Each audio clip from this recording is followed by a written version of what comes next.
Swastiastu. Yang terhormat Ibu Kepala SD Negeri 2 Pejengkelon, kemudian yang kami hormati Bapak Ibu Guru dari SD 2 Pejengkelon, kemudian dari Gugus 4 yang sudah bersedia meluangkan waktunya untuk membantu kami, saya dengan Bu Eka, dalam rangka menyebarkan pemahaman dan penerapan pengalaman budaya positif. Oke, sebelum kita mulai, yang awali dengan berdoa. Mohon kesediaannya untuk Bapak Ibu, silakan berdiri sebentar. Ini yang memimpin doa dalam agama Hindu.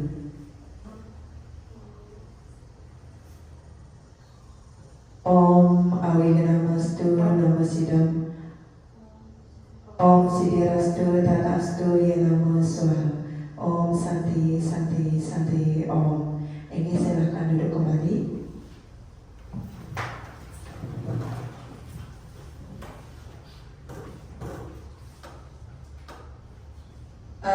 Bapak Ibu, ini merupakan salah satu tagihan tugas dalam pendidikan guru penggerak yang mana kami berdua baru melewati di modul 1.4. Jadi dalam modul ini kami harus melakukan pengimbasan tentang budaya positif. Sebelumnya yang perkenalan diri terlebih dahulu, katanya tidak kenal maka tak sayang. Ya, supaya nanti disayang saya.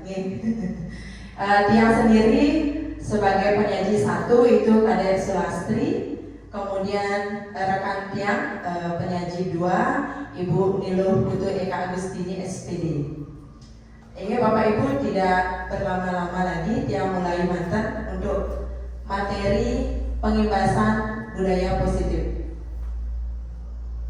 Nah, adapun agenda workshop yang kita lakukan sekarang, yang pertama pembukaan, kemudian yang kedua itu pemaparan materi, kemudian diskusi atau tanya jawab, dan yang terakhir itu penutup. Nah, pembukaan sudah kita lalui tadi. Langkah ke agenda yang kedua yaitu pemaparan materi yang mulai matang. Untuk materi yang pertama, nah, apa itu budaya positif? Nah, Bapak Ibu tentu sudah sering mendengar kata budaya positif. Nah, ketika mendengar budaya positif, apa kira-kira yang terlintas di benak Bapak Ibu sekalian? Ada mungkin yang punya pendapat? Ketika kita mendengar budaya positif gitu saya, apa sih yang ada di kepala kita tentang budaya positif, atau apa Battery sudah full, guys. tentang budaya positif yang Bapak Ibu dengar? Mungkin ada yang bisa berpendapat?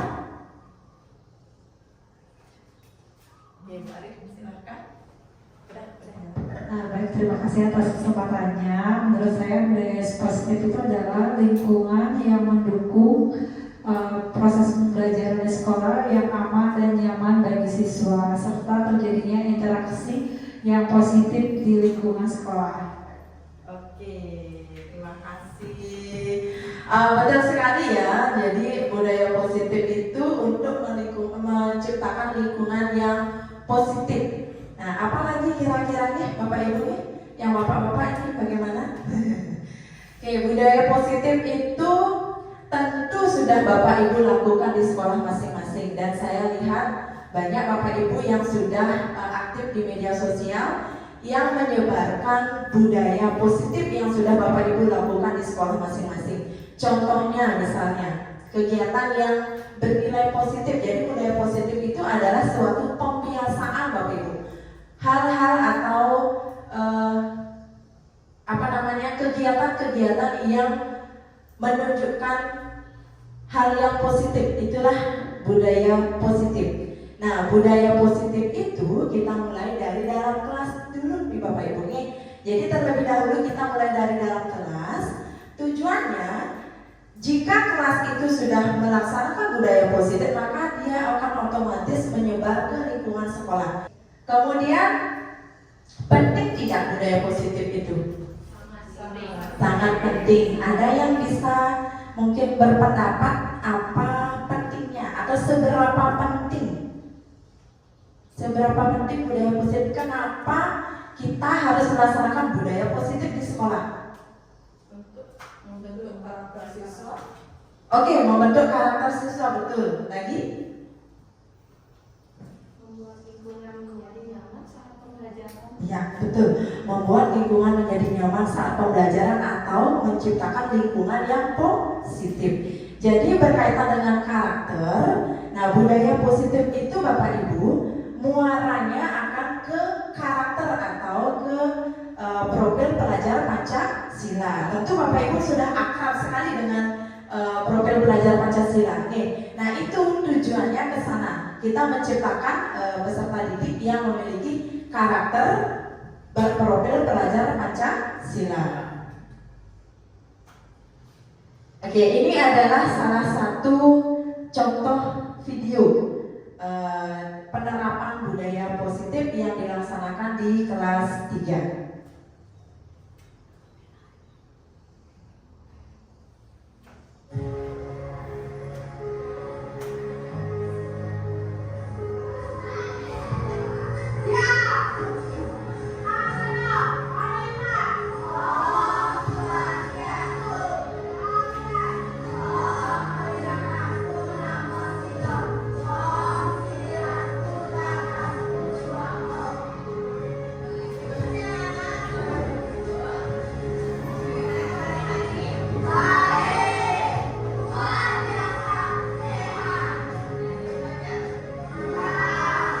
Ini adalah beberapa gambar contoh praktik baik atau budaya positif yang sudah dilaksanakan di sekolah kami.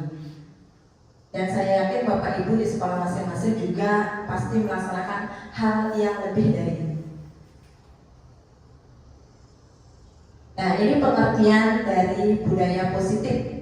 Nah, budaya positif itu adalah nilai-nilai dan kebiasaan di sekolah yang berpihak pada peserta didik. Nah, agar mereka dapat berkembang menjadi pribadi yang kritis, penuh hormat dan bertanggung jawab. Nah, ini adalah beberapa konsep inti yang akan kami berdua paparkan. Yang pertama yaitu perubahan paradigma belajar, kemudian ada disiplin positif, nilai-nilai kebajikan, kemudian kebutuhan dasar manusia, ada motivasi perilaku manusia, ada posisi kontrol guru, keyakinan jelas, dan segitiga restitusi. Jadi ada 8 materi yang akan kami jelaskan pada kesempatan kali ini. Bagaimana sejauh ini, sudah jenuh? Belum ya? Saya harap masih tetap semangat. Kita cek dulu semangatnya. Kalau tiap bilang mana semangatmu, ini semangatku gitu ya. Oke, coba nih sekarang ibu-ibu jadi siswa lagi. Oke, mana semangatmu? Ini semangatku. Mana? Ini. Mana? Ini. Kemudian ada tepuk semangat. Tepuk semangat baru. Prok ding ding ding. Prok dung dung dung. Prok dang dang dang. Prok ding ding ding. Dung dung dung. Dang dang dang. Se. Aha ma. Aha ngar. Aha semangat. Gitu kan? Kayaknya lebih seru kalau berdiri. Ya, berdiri dulu biar kaku ototnya tidak kaku. Kita lemaskan otot. Oke, siap ya? Are you ready? Oke, tepuk semangat baru. Ding ding ding. Dung dung dung. Dang dang dang. Ding ding ding. Dung dung dung. Dang dang dang. Stop. Aha ma. Aha ma. Aha semangat. Oke, terima kasih. Wah, semangat nih. Oke, dia mulai materi yang pertama yaitu perubahan paradigma belajar. Jadi Bapak Ibu, sesuai dengan tujuan pendidikan yang disampaikan oleh Ki Hajar Dewantara.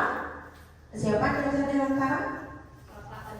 Ya, Bapak Pendidikan Indonesia, pelopor pendidikan di Indonesia. Jadi Ki Hajar Dewantara itu mengatakan bahwa tujuan tujuan pendidikan adalah menuntun segala kodrat yang dimiliki anak untuk mencapai keselamatan dan kebahagiaan setinggi-tingginya baik sebagai manusia maupun sebagai anggota masyarakat. Jadi di sini ada kata menuntun kodrat. Jadi peserta didik atau anak itu terlahir dengan kodrat alam dan kodrat zaman. Jadi kodrat alam itu berkaitan dengan bakat dan minat, kemudian kodrat zaman itu berkaitan dengan perkembangan zaman atau perkembangan iptek.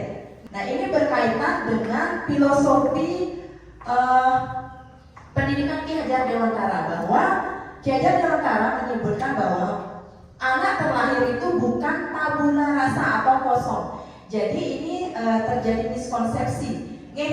Kalau awalnya kita berpikir bahwa anak itu terlahir sebagai kertas kosong, ternyata Bapak Ibu itu ada miskonsepsi. Nah, anak itu tidak terlahir dengan kertas kosong, tetapi mereka terlahir sudah berisi bakat dan minat masing-masing. Artinya di kertas itu sudah ada tulisan-tulisan samar. Nah, tugas kita itu adalah menuntun agar anak itu dapat menebalkan tulisan-tulisan yang samar itu agar terlihat dengan jelas.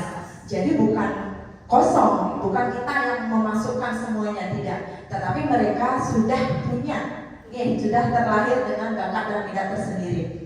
Kemudian semua anak terlahir dengan karakter dan bakatnya yang unik dan berbeda. Ini betul apa tidak? Kira-kira di satu kelas itu karakter siswa itu sama atau berbeda? Berbeda. Kemudian yang ketiga itu memiliki budi pekerti. Dan yang keempat, guru diibaratkan sebagai petani dan anak sebagai biji jagung atau bibit. Oke, terkait dengan yang keempat ini, kenapa guru diibaratkan dengan petani? Karena prosesnya. Bisa dijelaskan?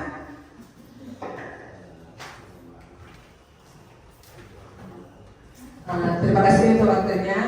Nah, di sini di nomor 4 disebutkan guru diibaratkan sebagai petani dan anak sebagai biji jagungnya.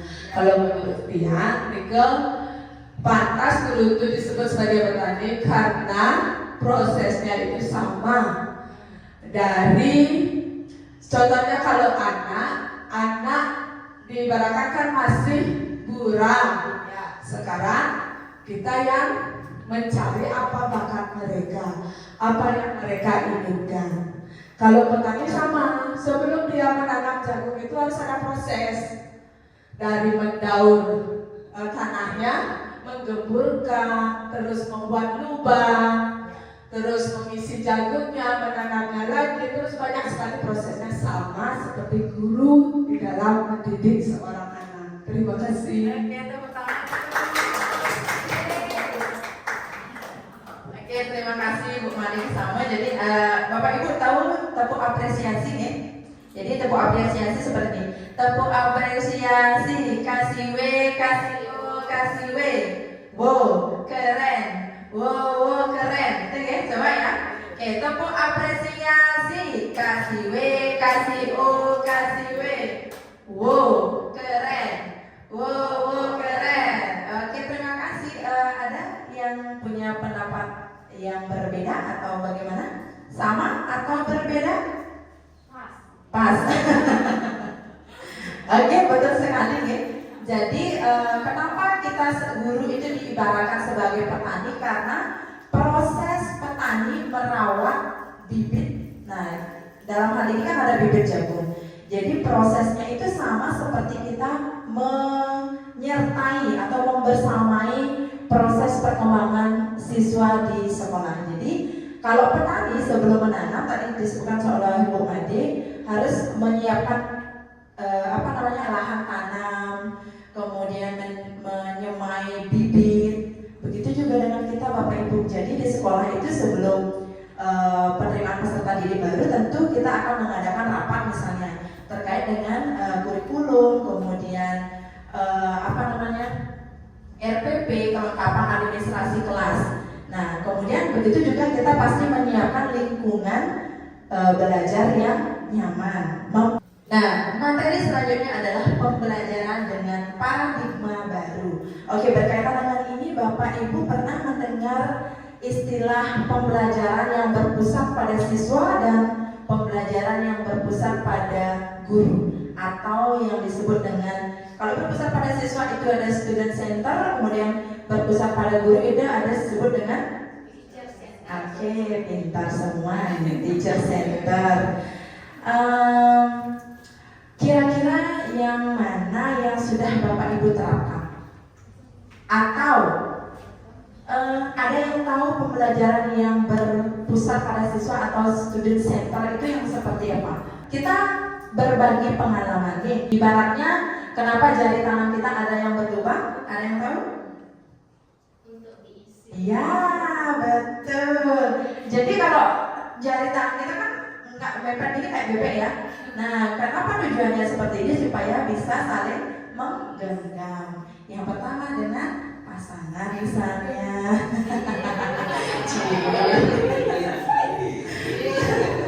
Oke, pembelajaran yang berpusat pada siswa. Nah, itu adalah pembelajaran dengan paradigma baru. Merupakan pembelajaran yang dirancang berdasarkan prinsip pembelajaran berdiferensiasi atau pembelajaran yang berpusat pada siswa. Nah, sehingga para peserta didik itu belajar sesuai dengan kebutuhannya. Nah, berdasarkan tahap perkembangan sesuai dengan teori psikologi modern untuk mewujudkan apa Bapak Ibu? Profil belajar Pancasila. Oke, ini untuk mewujudkan profil belajar Pancasila. Masih ingat dengan lagunya? Belajar Pancasila, beriman dan bertakwa pada Tuhan yang Esa dan berakhlak mulia, berkebinekaan global, gotong royong mandiri, kreatif dan bernalar kritis. Oke, itu muara pendidikan yang akan kita tuju. Nah, Dr. William Glasser dalam kontrol teori atau selanjutnya menjadi choice theory itu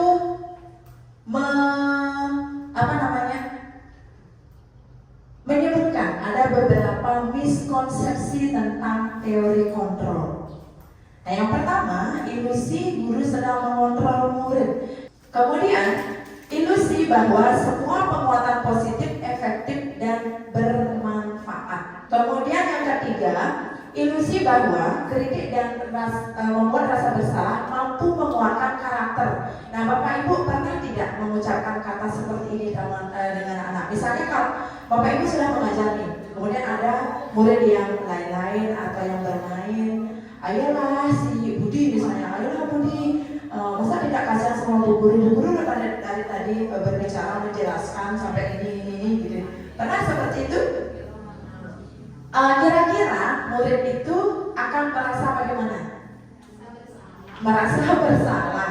Tetapi ternyata itu tidak menguatkan karakter mereka. Ya, jadi rasa bersalah itu hanya akan membuat pikirannya atau murid itu menjudge dirinya itu gagal. Kemudian yang keempat ada ilusi bahwa orang dewasa itu berhak memaksa. Bisa dilanjutkan? Masih semangat? Masih. Oke, terima kasih, semangatnya luar biasa. Oke, jadi Bapak Ibu, ada ilmuwan Stephen R. Covey. Bila kita ingin membuat kemajuan perlahan, sedikit-sedikit ubahlah sikap atau perilaku Anda. Berarti kita yang berubah. Kita tidak bisa mengontrol orang lain. Yang bisa kita lakukan adalah mengontrol diri sendiri. Jadi kita yang berubah, bukan orang lain yang kita ubah. Gitu ya. Nah, namun bila kita ingin memperbaiki cara-cara utama kita, maka kita perlu mengubah kerangka acuan kita. Jadi titik tolaknya, titik ukurnya itu yang akan kita perbaiki.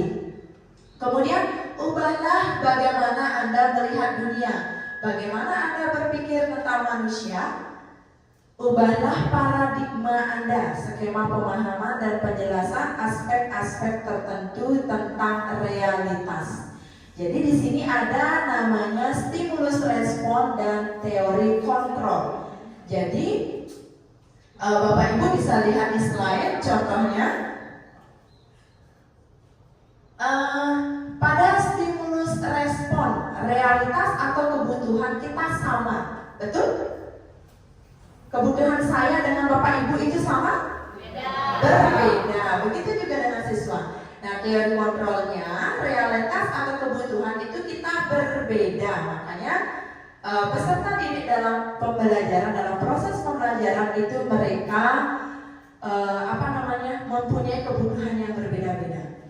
Kemudian dalam stimulus respon, semua orang melihat hal yang sama. Jadi tidak cara kita melihat suatu permasalahan itu tentu kita memiliki sudut pandang tersendiri. Pada teori kontrol, setiap orang memiliki gambaran yang berbeda. Kemudian yang ketiga, kita mencoba mengubah orang agar berpandangan sama dengan kita. Berarti ini memaksakan ya? Kamu harus sama loh sama saya. Nah, seperti itu intinya, Pada teori kontrol, kita berusaha memahami pandangan orang lain tentang dunia. Jadi kita harus berpikiran terbuka atau open minded. Jadi kita tidak bisa memaksakan, tapi kita harus berusaha memahami cara pandang orang lain tentang suatu hal. Kemudian pada stimulus respon, perilaku buruk dilihat sebagai suatu kesalahan. Tetapi pada teori kontrol, semua perilaku memiliki tujuan. Ketika murid itu melakukan sesuatu, misalnya dia bermain, kemudian ngobrol, pada saat pembelajaran tentu mereka memiliki tujuan. Nah, kadang kita tidak mau tahu tentang tujuan mereka. Double this, double that, double this, double that, double this, ulang lagi. Kita ulang dulu. Yuk, siap. Double this, double that, double this, double that, double this. Ada tidak bisa? Kemudian ada disiplin positif. Disiplin positif. Nah, itu berasal dari kata disiplina. Nah, artinya belajar. Jadi disiplin mengacu pada disiplin diri yang memiliki tanggung jawab terhadap apa yang dilakukannya berdasarkan nilai-nilai yang diyakini.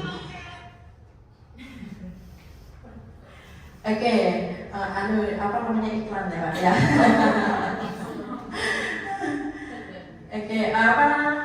Saya blank. Tidak. Jadi di sini ada nilai-nilai yang diyakini. Karena kadang kita pada saat berbicara dengan orang lain, kadang dia itu kokoh dengan pendapatnya sendiri karena itu yang dia yakini. Kita juga kokoh dengan pendapat kita karena misalnya itulah keyakinan kita. Berarti itu yang kita yakini. Nah, disiplin positif itu adalah salah satu penerapan disiplin yang bertujuan untuk menumbuhkan kesadaran serta memberdayakan peserta didik tanpa imbalan atau reward, ancaman atau hukuman. Jadi Bapak Ibu, ternyata pemberian penghargaan itu bisa berarti berarti negatif, tidak hanya positif. Jadi kadang ada beberapa siswa, saya yang sing banget ini saya singnya nanti misalnya. Atau ada juga siswa yang melakukan sesuatu karena dijanjikan penghargaan atau reward atau hadiah. Jadi sebenarnya reward itu seperti dua mata pisau. Bolehkah kita memberikan penghargaan? Boleh tidak? Boleh, karena kita memiliki pilihan atau choice theory. Kita melakukan apa?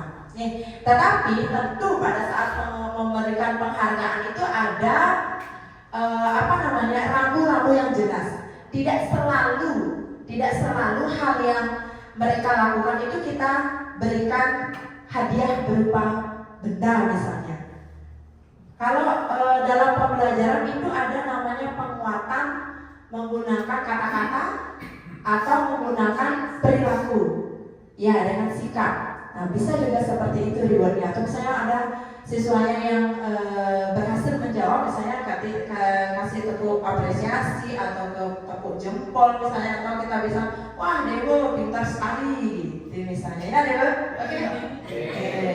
Oke, kemudian sebagai pendidik tujuan kita adalah menciptakan peserta didik yang memiliki disiplin diri sehingga mereka berperilaku mengacu pada nilai-nilai kebajikan universal dan memiliki motivasi intrinsik dalam perubahan perilaku ke arah yang lebih baik. Jadi di sini ada kebajikan universal. Jadi ada nilai-nilai kebajikan yang akan kita gunakan sebagai acuan atau sebagai dasar nantinya kita membuat suatu keyakinan kelas.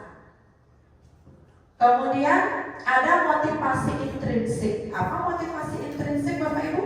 Motivasi yang ada dalam diri siswa. Pintar sekali. Coba muridnya seperti ini semua ya. Oke, jadi motivasi intrinsik itu adalah suatu motivasi yang muncul dari dalam diri siswa. Ini yang akan kita berusaha gali. Jadi mereka berperilaku itu supaya hal baiknya itu muncul dari mereka sendiri, dari diri mereka sendiri. Kemudian, nah ini yang tadi saya bilang ada nilai-nilai kebajikan. Nilai-nilai kebajikan itu adalah nilai-nilai yang disepakati bersama, lepas dari suku, bangsa, agama, bahasa maupun latar belakangnya. Jadi universal. Oke. Kemudian ada contoh nilai kebajikan institusi atau suatu organisasi. Misalnya dia menggunakan program belajar Pancasila, kemudian IBO Primary Years Programs, kemudian ada keterampilan hidup atau life skill. Ada 6 nilai kebajikan. Kami tampilkan 3 saja ini sebagai contoh. Ini yang akan kita gunakan nanti sebagai acuan atau sebagai payung kita pada saat membuat keyakinan kelas.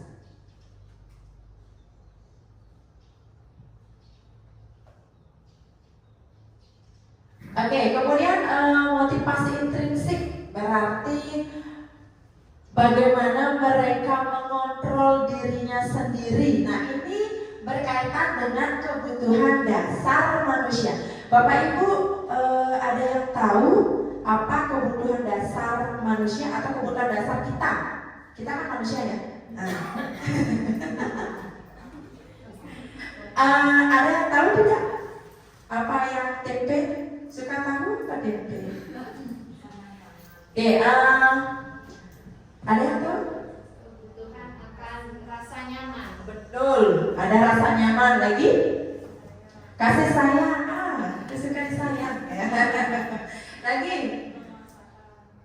penguasaan, lagi bertahan hidup atau survival. Oke, kita bahasnya. Jadi kebutuhan dasar manusia itu adalah segala bentuk atau segala sesuatu yang kita lakukan untuk mendapatkan apa yang kita inginkan. Nah jadi seluruh tindakan kita, seluruh tindakan siswa itu memiliki tujuan atau ada alasan dibalik mereka bersikap seperti itu. Ya, dan semua usaha terbaik yang kita lakukan adalah dalam rangka agar kebutuhan dasar kita terpenuhi dengan baik. Jadi ada 5 kebutuhan dasar. Yang pertama apa Bapak Ibu? Kurang keras apa? Oke, yang kedua kasih sayang dan rasa diterima.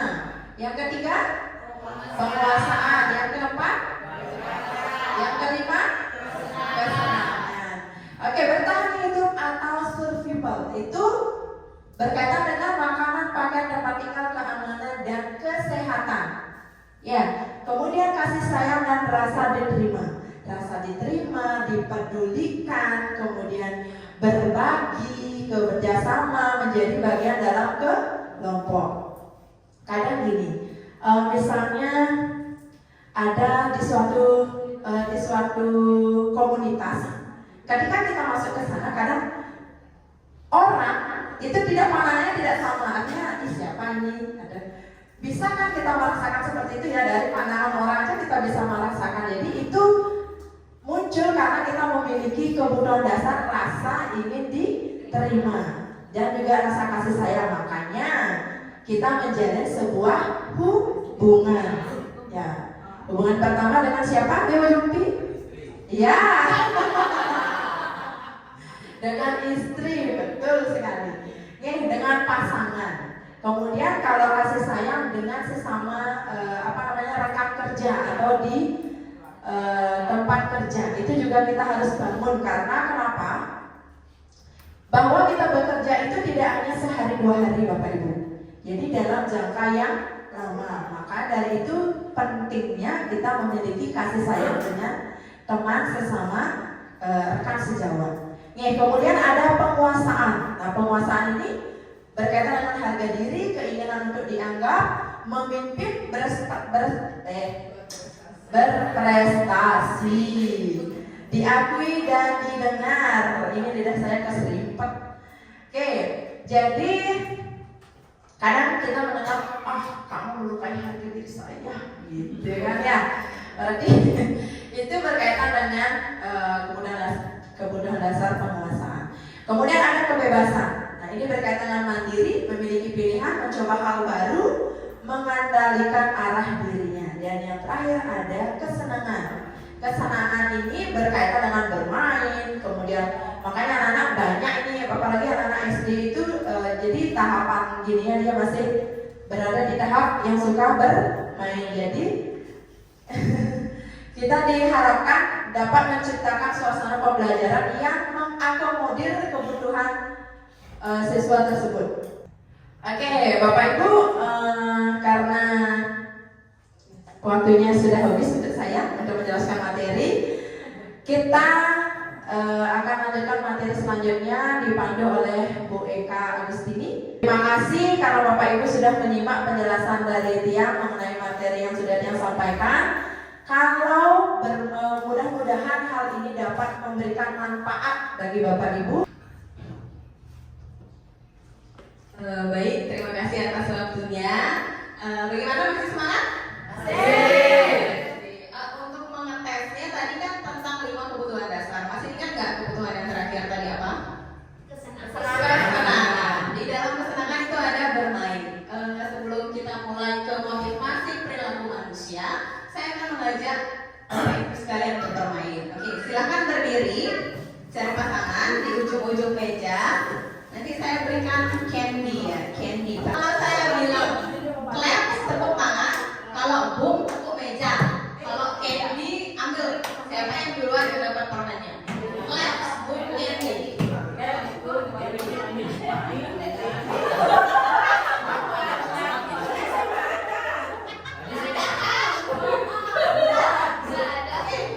Mulai ya.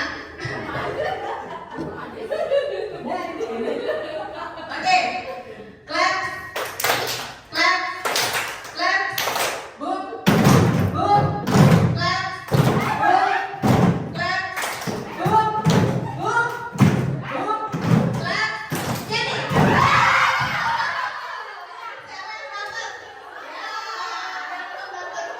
Oke, materi kita sekarang adalah motivasi perilaku manusia. Menurut Diane Gossen, ya seperti itu ya. Menurut Diane Gossen, ada 3 motivasi perilaku manusia. Nah, yang pertama adalah motivasi untuk menghindari ketidaknyamanan atau hukuman. Yang kedua, motivasi untuk mendapat imbalan atau penghargaan dari orang lain. Dan yang ketiga, motivasi untuk menjadi orang yang mereka inginkan dan menghargai diri sendiri dengan nilai-nilai yang mereka percaya. Nah, jika orang itu atau murid kita masih mempunyai motivasi untuk menghindari ketidaknyamanan atau hukuman dan untuk mendapatkan imbalan atau penghargaan, itu berarti motivasi mereka masih dari luar atau eksternal. ini masih terkesan negatif karena masih dari eksternal, itu belum maksimal untuk merubah perilaku atau karakter murid kita. Nah, kita usahakan untuk membentuk motivasi dari dalam diri mereka, yaitu untuk menjadi orang yang mereka inginkan dan menghargai diri sendiri dengan nilai-nilai yang mereka percaya. Ini bisa kita lakukan dengan menghindari hukuman dan pemberian penghargaan berlebihan. Seperti tadi yang disampaikan Ibu Kadek, penghargaan itu seperti mata pisau, bisa positif, bisa negatif, tergantung cara pemberian kita. Jadi kita minimalisir pemberian hukuman dan penghargaan ini agar motivasi eksternalnya lebih minim dari yang internal, seperti itu. Nah, di sini dalam motivasi itu ada namanya hukuman, konsekuensi, dan restitusi. Nah, hukuman dan konsekuensi itu mirip ya, tapi ternyata ada bedanya. Kalau hukuman biasanya itu tidak terencana atau tiba-tiba. Terus murid tidak tahu apa yang akan terjadi dan tidak dilibatkan dalam pemberian hukuman itu. Bersifat satu arah, biasanya dari guru saja langsung menghukum. Terus itu biasanya berupa hukuman fisik atau psikis. Nah, kalau konsekuensi itu adanya kesepakatan dulu. Kalau kamu berbuat ini, konsekuensinya ini, jadi sudah disepakati. Terus murid biasanya mungkin terlihat tetap tidak nyaman ya, karena konsekuensi itu masih mirip dengan hukuman dari eksternal, masih dari kesepakatan yang disepakati bersama, tapi mungkin dalam dirinya belum 100% mau gitu. Nah, sikap guru itu selalu masih memonitor konsekuensi, mau nggak muridnya itu melaksanakan konsekuensi yang sudah disepakati. Nah, beda dengan restitusi. Kalau restitusi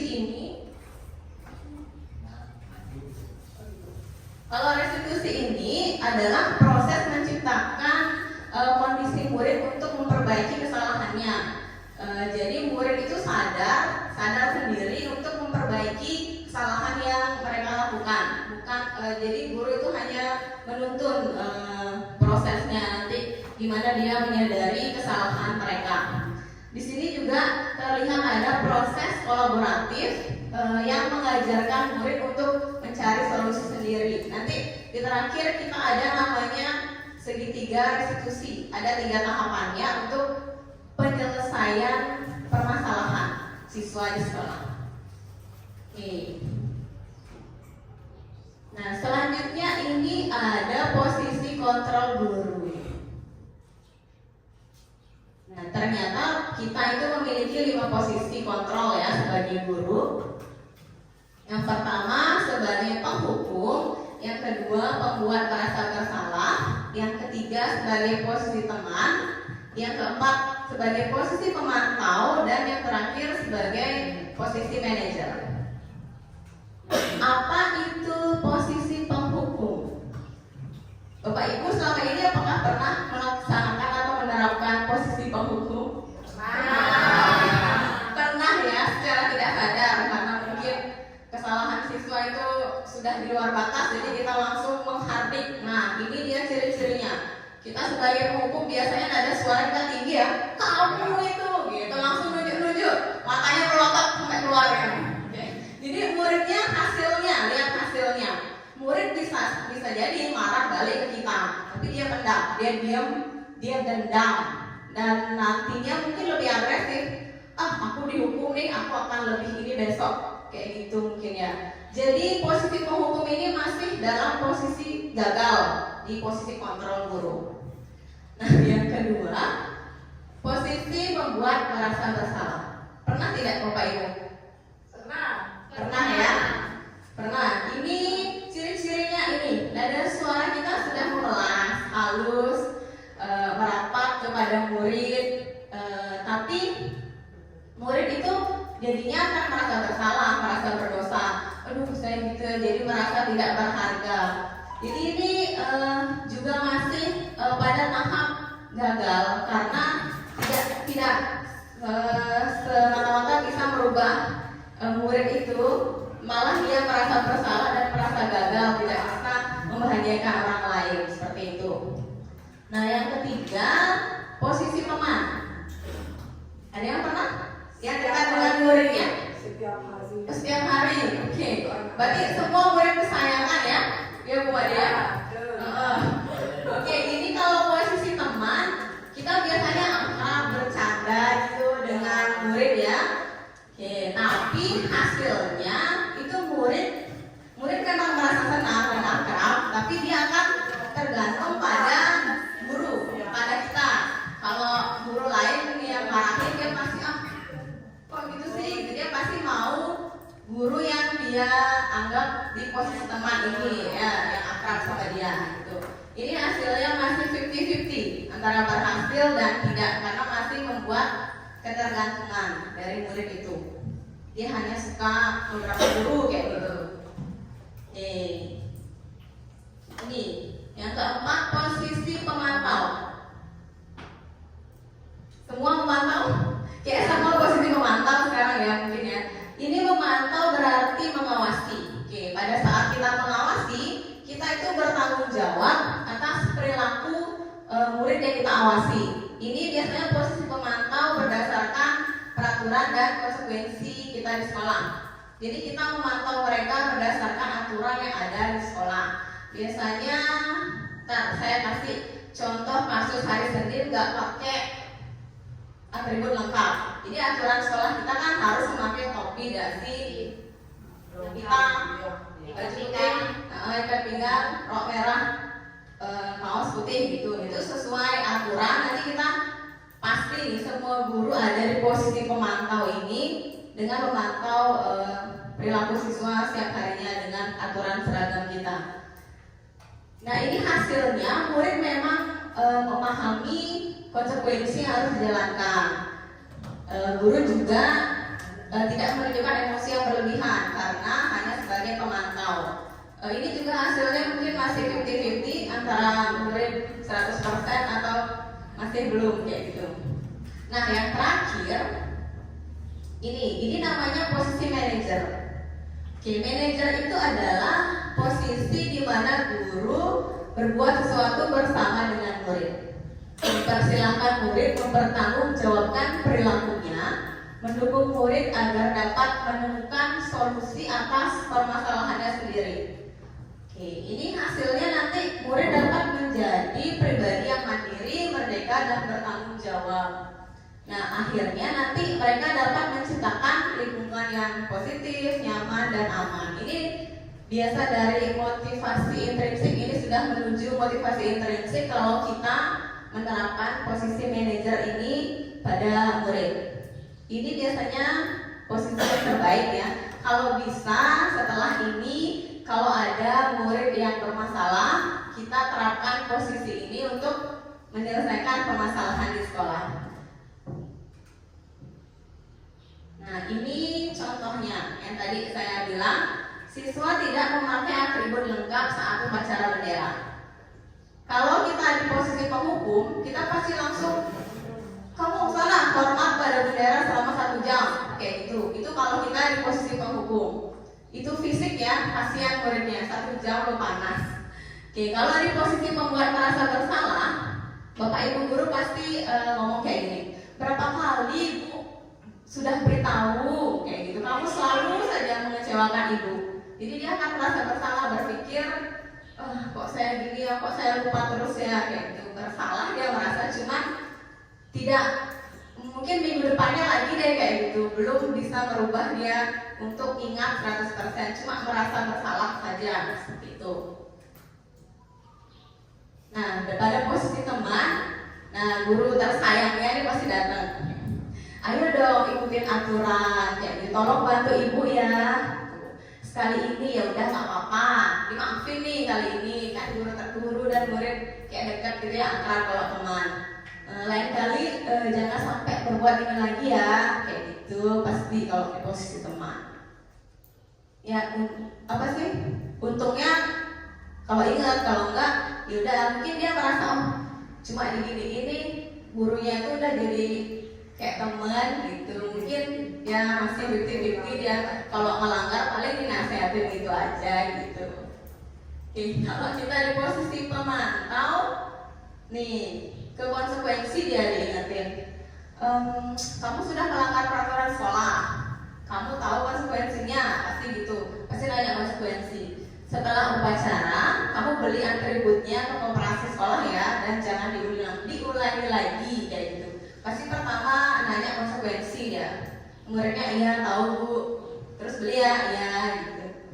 Ini minggu depannya lupa lagi beli lagi kayak gitu. Dipantau tiap minggu dia beli atribut kayak gitu. Oke, nih kalau manajer kita nggak langsung menyelesaikan masalahnya, kita tanya ke muridnya itu. Kita nggak langsung bilang kamu nih kayak gini nggak pakai atribut, tapi kita bilang apakah kamu tahu kesalahanmu pelan-pelan. Kalau bisa ya di real life-nya nanti kayak gitu. Kalau bisa, kalau nggak pelan-pelan kita berubah menuju lebih baik bersama. Posisi manajer ini memang paling mungkin agak berat untuk dilakukan dengan jumlah murid kita yang banyak dan beraneka ragam seperti itu ya.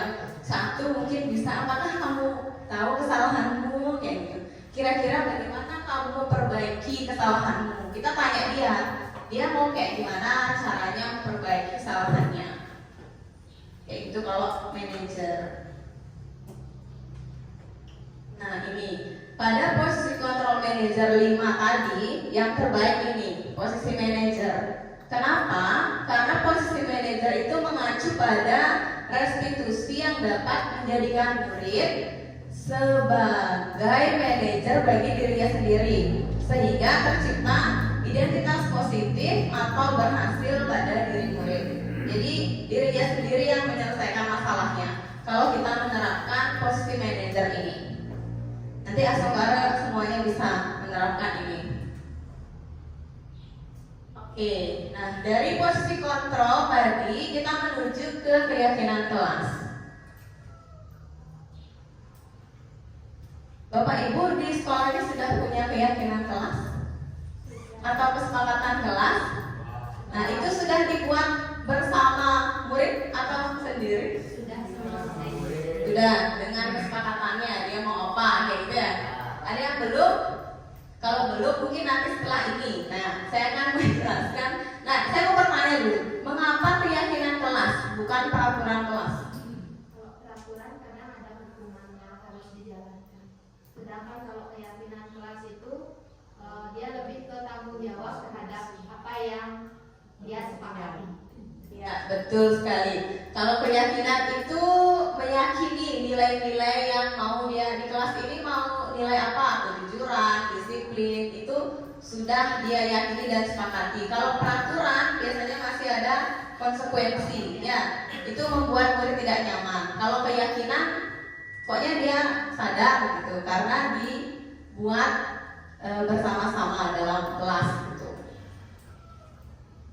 Nah ini singkatnya, kalau peraturan kelas itu kan tadi masih ada konsekuensi dan biasanya pernyataannya masih negatif. Ada kata seperti dilarang membuang sampah sembarangan. Kalau di keyakinan kelas itu tidak boleh, harus pernyataan positif. Diganti dengan apa kira-kira? Terima kasih sudah buang sampah pada tempatnya. Ya bagus, ada kata terima kasihnya. Jadi murid tuh saya udah diucapin terima kasih nih gitu. Jadi kalau nggak buang sampah nggak ada terima kasih. Maksudnya seneng nih udah diucapkan terima kasih sudah membuang sampah pada tempatnya. Jadi tidak ada kata negatif. Itu mungkin yang membuat murid lebih nyaman juga. Oke. Nah ini pembentukan keyakinan kelas. Biasanya keyakinan kelas itu bersifat abstrak, berupa pernyataan universal nilai-nilai kebajikan yang dijelaskan Ibu Kadek tadi, profil pelajar Pancasila, IBU, seperti itu. Nanti itu bisa kita ambil untuk menyusun keyakinan kelas. Nah ini dibuat dalam pernyataan positif. Nah keyakinan kelas itu sedikit saja, sedikit poinnya, bisa ya 3 sampai 7 poin gitu, nggak usah banyak-banyak supaya bisa diingat dan dilaksanakan benar-benar. Terus sesuai dengan kondisi kelas dan sekolah sehingga mudah diterapkan. Jadi keyakinan kelas itu nggak perlu mulu-mulu. Pokoknya yang bisa dilakukan murid Sudah kayak tadi, terima kasih sudah membuang sampah pada tempatnya, datang tepat waktu kayak gitu-gitu, jujur, saling membantu, saling menghargai kayak gitu. Kayak saya kemarin buat makan dan minum di luar kelas. Jadi kan, Bu, dia udah bawa makanan nih masuk, nggak boleh nih, maksudnya makan dan minum di luar kelas. Jadi dia keluar lagi, dia nggak di dalam kelas. Ingat dia karena tak ajak buat sama-sama kayak gitu. Terus ini dah, kenapa mereka ingat? Karena semua warga kelas dilibatkan dalam pembuatan keyakinan kelas. Itu penerapan pemahaman di kelas 3. Nah sekarang di kelas 6. Selamat pagi anak-anak. Pagi. Om Swastiastu. Oke, sudah berdoa tadi ya sebelum melaksanakan pembelajaran. Nah, bagaimana kabarnya hari ini? Baik. Luar biasa. Oke, mana semangatmu? Semangatku. Semangat pagi. Pagi, pagi, pagi. Luar biasa. Tetap semangat. Semangat. Oke, hari ini kita akan membuat keyakinan kelas. Yakin keyakinan dari dalam diri ya. Oke, nah anak-anak kan sudah membuat kesepakatan kelas ya. Dari kesepakatan kelas itulah yang kita gunakan untuk membuat keyakinan kelas. Nah, ada yang tahu apa itu keyakinan kelas? Hah? Tidak. Oke, keyakinan kelas itu sebenarnya hampir sama dengan peraturan. Tahu ada peraturan? Tahu apa tidak? Tahu. Yang keras dong suaranya. Tahu apa tidak? Tahu. Oke, peraturan itu adalah sebuah tata tertib. Ya, tata tertib untuk kedisiplinan kalian. Nah, kenapa yang kita buat itu keyakinan bukan peraturan? Kalau peraturan itu biasanya, misalnya peraturan sekolah itu biasanya yang membuat itu adalah pihak sekolah. Anak-anak hanya tinggal mematuhi. Tetapi kalau keyakinan itu hasil curah pendapat atau hasil diskusi antara guru dengan siswa. Jadi kalian mematuhi hal yang sudah kalian inginkan, gitu ya. Kalau peraturan itu kan kalian hanya tinggal mengikuti saja. Ya, peraturan ketika anak-anak menyalahi aturan itu akan mendapatkan apa? Hukuman atau sanksi. Tetapi kalau keyakinan tidak seperti itu ya. Keyakinan kelas itu berarti datangnya dari diri kalian sendiri.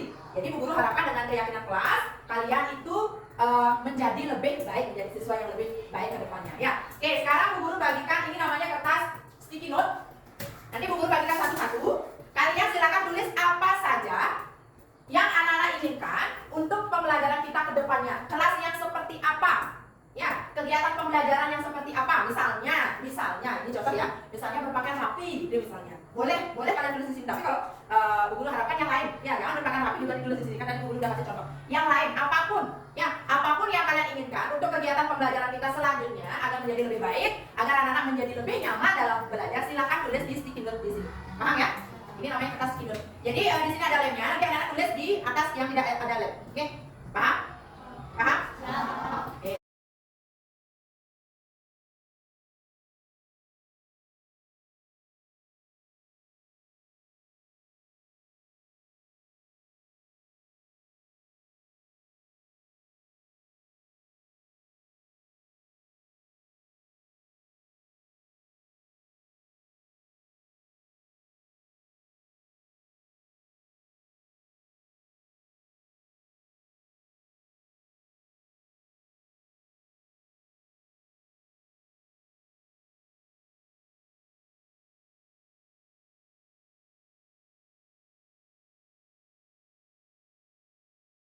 Oke, sekarang coba Bu Guru baca dulu. Usahakan ke depannya datang tepat waktu. Datang ke sekolah tepat waktu. Oke. Datang tepat waktu. Ada 3. 1, 2, 3. Datang tepat waktu 4. Saya mana? Kemudian yang 3 datang tepat waktu. Oke, 5 datang tepat waktu. 6. Oke, datang tepat waktu itu ada 6 orang yang menulis datang tepat waktu. Nah, datang tepat waktu itu berkaitan dengan apa, anak? Disiplin. Berarti bisa kita kesepakati keyakinan kelas kita yang pertama adalah disiplin. Bisa? Ya, disiplin ini tidak hanya berkaitan dengan waktu, bisa juga disiplin dalam berpakaian. Kemudian datang tepat waktu, ini sudah ya, perlu coret, ini sudah. Kemudian ini sudah, ini tepat waktu juga. Datang tepat waktu, ini pikir datang tepat waktu sudah. Ini tepat waktu sudah. Kemudian ini sudah. Oke, itu sudah. Sekarang yang kedua, memakai kaos sesuai hari. Kaos itu maksudnya kaos kaki. Kaos kaki. Oke, kaos kaki memakai pita sesuai hari, memakai ikat pinggang. Oke, berarti ini bisa masuk ke disiplin juga, disiplin dalam berpakaian. Karena kita di sekolah kan juga sudah punya peraturan yang berkaitan dengan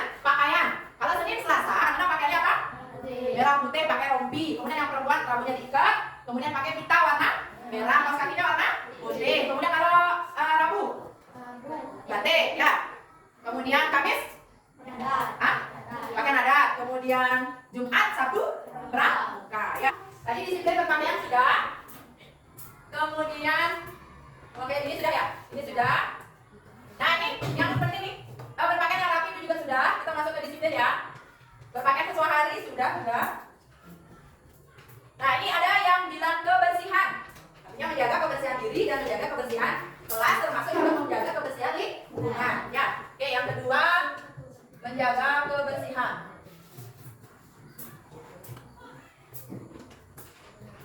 Menjaga kebersihan contohnya apa ya? Pelaksanaan piket kelas. Nah, selama ini sudah berjalan dengan bagus? Sudah. Ya, nanti hal yang bagus itu anak-anak pertahankan. Oke. Kemudian yang selanjutnya ini sudah tidak mengejek teman, tidak mengejek orang tua, menghargai teman, tidak membuli teman. Nah, banyak yang seperti itu. Guru setuju itu? Ya, harus dibudayakan sejak dini, tidak boleh mengejek. Karena mengejek itu adalah bentuk paling kecil dari pembulian atau bullying. Ya, berarti kita sepakati kalau masuk tidak membuli teman, menghargai teman, tidak mengejek orang tua, itu masuk ke saling apa? Toleransi atau saling menghargai. Kita pakai saling menghargai apa toleransi? Saling menghargai saja ya. Oke, saling menghargai.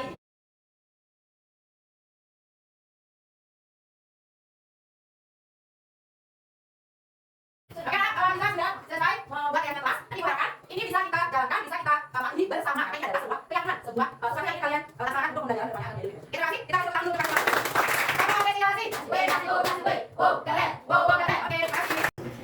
Keyakinan kelas menjadi sangat penting karena bisa membuat kelas menjadi nyaman.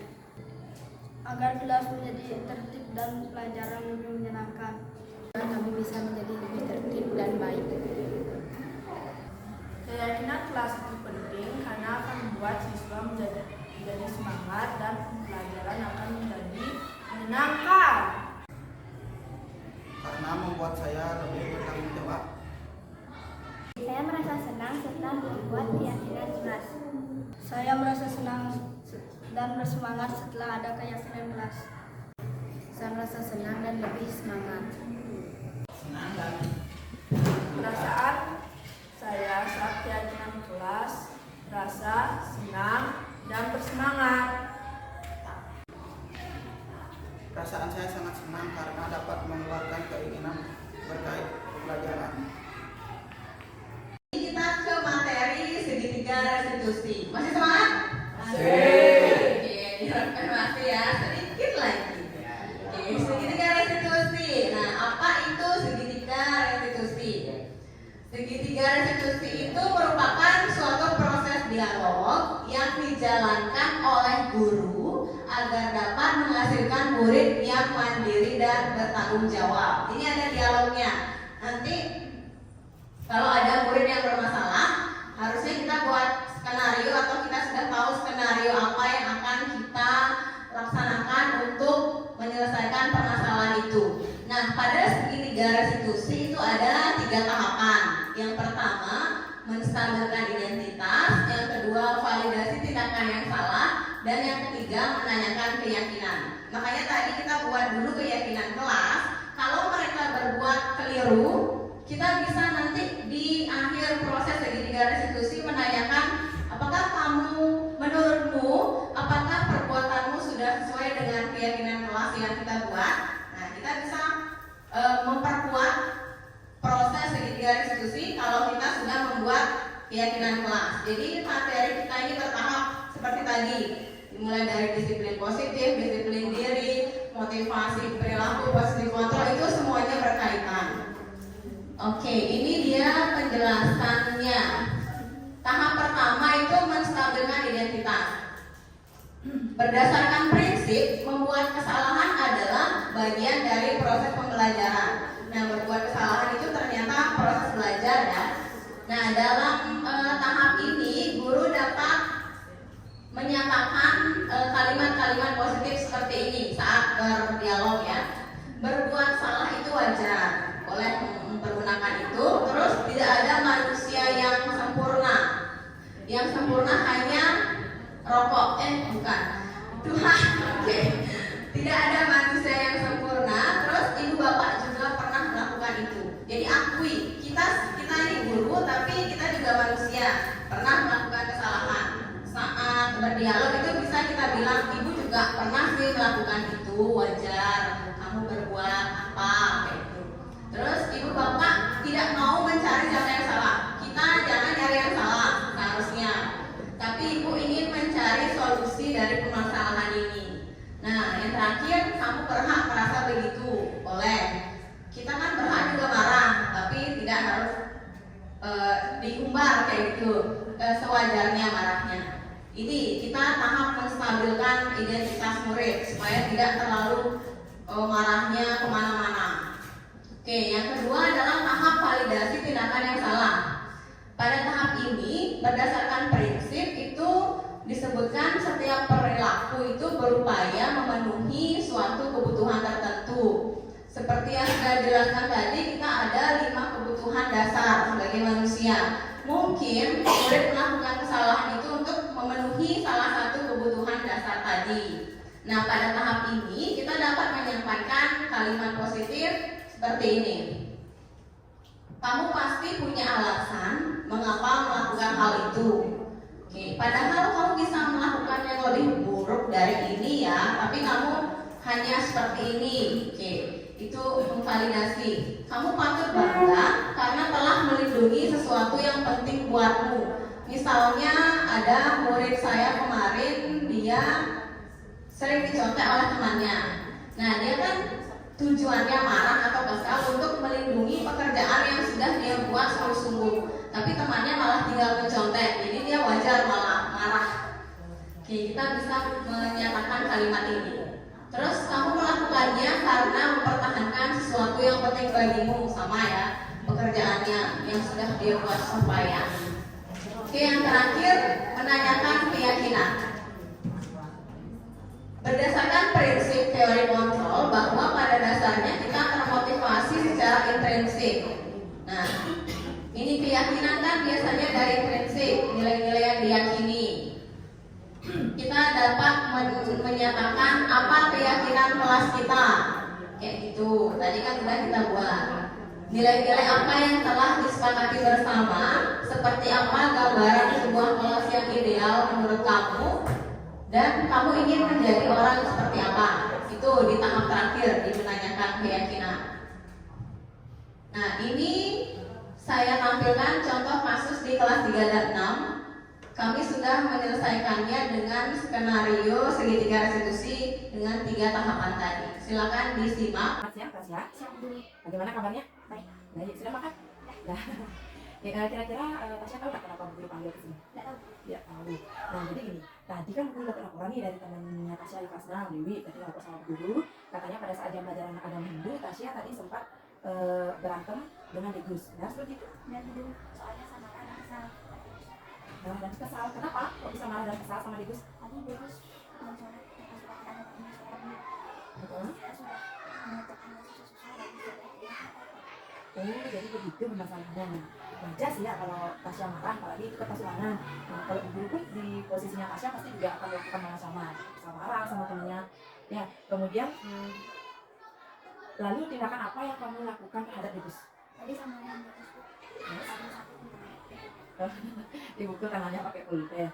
Nah, kira-kira kenapa dipukul pakai pulpen? Kenapa sampai dipukul? ya kan Bu, soalnya saya kesal kalau gitu. Masa selain itu dia juga sering membuat saya pada saat pelajaran. Oh, jadi dia sering ganggu Tasya pada saat belajar ya? Jadinya kan Tasya jadinya tidak fokus belajar. Oke. Nah, Ibu paham dengan apa yang Tasya rasakan, kemudian pasti sempat marah, kesal, kenapa saya belajar kok diganggu aja terus gitu ya? Nah, tapi coba sekarang pikirkan lagi, kalau marah sama memukul teman itu, apakah sudah sesuai dengan keyakinan kelas yang sudah kita sepakati? Benar, masih ingat kan ya keyakinan kelasnya ya? Oke, kira-kira keyakinan kelas apa yang sudah Tasya langgar atau yang belum sesuai dengan sikapnya Tasya yang tadi itu? Saling menghargai. Iya, saling menghargai. Kira-kira kalau menurut Tasya itu penting tidak kita saling menghargai dengan teman? Sangat penting Bu. Oke, kalau penting berarti mau tidak Tasya memperbaiki kesalahan yang sudah Tasya lakukan tadi? Ya, tadi kesalahannya kan kenapa? Memukul teman. Kalau Tasya dipukul, gimana perasaannya? Marah, ya kan ada rasa tidak enak, ada rasa kesal misalnya, kenapa saya dipukul ini kan jadinya kita kesal sama teman gitu ya. Nah, kalau menghargai teman itu penting, berarti apa yang kira-kira harus Tasya lakukan kalau misalnya Tasya diganggu sama temannya? Betul. Nanti kalau misalnya Tasya bilang lagi, siapapun ibu guru atau ibu yang mengajar, nanti bilang aku nggak mau dulu, ibu saya bilang ke saya gitu. Ya, nanti jangan Tasya mau mukul tangannya. Nanti kalau ibu kembali mau mukul kan, lawan gitu ya. Oke, nah nanti lain kali juga kalau misalnya ibu pada saat ibu sedang mengajar, gitu nanti ibu akan rolling tempat duduknya, dan nanti juga akan mengukul saya tangan yang mengganggu. Selain itu untuk masalah ini, nanti ibu akan konfirmasi ke ibu, ibu juga akan bertanya dan akan ibu nasihati supaya dia tidak terus-menerus mengganggu Tasya. Ya, oke, tetap semangat Tasya, kemudian jaga sikapnya, tetap sabar sama teman, tetap saling menghargai agar Tasya mempunyai banyak teman, tidak mempunyai banyak musuh. Paham ya? Oke, kalau sudah, sekarang Tasya boleh kembali istirahat. Ya, dah. Om Swastiastu, perkenalkan nama saya Anu Putri Sapramata Dewi, saya murid dari kelas 6 SD Negeri 2 Pejakelot. Saya senang sekali diajak diskusi oleh ibu guru kadek untuk dapat mengendalikan diri dari amarah karena perilaku teman. Saya akan belajar lebih sabar dan saling menghargai sesama teman agar tidak terjadi keributan di kelas. Terima kasih Bu Kadek. Nah, itu dia penutup dari materi budaya positif dari kami. Di akhir dalam penerapan program disiplin positif ini, kami harapkan hendaknya guru memiliki standar kepribadian, profesional dan sosial yang baik, di mana guru mampu merefleksi dirinya dalam posisi kontrol saat ini. Nah, bagaimana perjalanan dirinya sebagai among atau manajer yang menuntun murid-muridnya menjadi insan yang mandiri, merdeka, dan bertanggung jawab sesuai standar nasional pendidikan. Untuk materi hari ini mungkin cukup sampai di sini. Apakah mungkin ada masih yang mengganjal di hati untuk ditanyakan atau komentarnya bisa disampaikan dari pemaparan kami berdua hari ini? Persilakan. Mas? Oke, terima kasih. Nah, untuk di akhir mungkin kami akan meminta refleksi ditulis ya di sticky notes, selalu ditempel di papan untuk mengetahui bagaimana penampilan kami, dan nantinya akan ibu bapak guru laksanakan, atau ada yang kurang atau yang mana positif negatifnya silakan dipaparkan di kertas itu, nanti ditempelkan di papan refleksi.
Baik, saya pimpin dalam agama Hindu.